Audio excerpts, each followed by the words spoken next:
Hello, പറയുവാരാ? ചേട്ടാ number മാറിപ്പോയതാ. ഇത് എവിടെ നിന്ന് വിളിക്കുന്നത്? ഞാൻ കളമശ്ശേരി. ഓമശ്ശേരി. എന്താ ചെയ്യുന്നത്? ഞാൻ വർക്ക് ചെയ്യുന്നു. എത്ര വയസ്സുണ്ട്?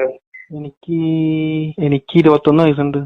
ഞാൻ എന്താ പറയാനൊരു മടി. എനിക്ക് 21 വയസ്സും. 21 ഇഷ്ടായോ? എന്ത്? ഇന്ന് പോയില്ല? അങ്ങോട്ട് ജോലി ഇല്ല, കൊറോണ ഒക്കെ ആയതുകൊണ്ട്. എന്താ കിടക്കുകയാണോന്ന്? കിടക്കാണ്. എന്തേ? ഒന്നുമില്ല, ചോദിച്ചാണ്. കിടക്കുകയാണല്ലോ, എന്തേന്ന് ചോദിച്ച് ദേഷ്യം കൂടുതലാ? അങ്ങനൊന്നുമില്ല. പിന്നെന്താ കൂടുതലുള്ളത്? എന്തോന്ന് കൂടുതല്? പിന്നെന്തോന്ന് കൂടുതല്? ഒന്നും കൂടുതലില്ല. കുളിയൊക്കെ കഴിഞ്ഞ? കുളിയോ? കുളിയൊക്കെ കഴിഞ്ഞ്. എന്താ കാര്യം? എന്താണ്? പിന്നെന്തൊക്കെയുള്ളത്? പിന്നൊന്നുമില്ല. നമ്പർ മാറിപ്പോയതാണേ. അതിനെന്താ, ഞാനൊന്നും പറഞ്ഞില്ലല്ലോ. ഒന്ന് പരിചയപ്പെടാമല്ലോ. എന്നെ പരിചയപ്പെട്ടപ്പോ എന്ത് തോന്നി? പരിചയപ്പെട്ടപ്പോ ഒന്നും തോന്നിയില്ല.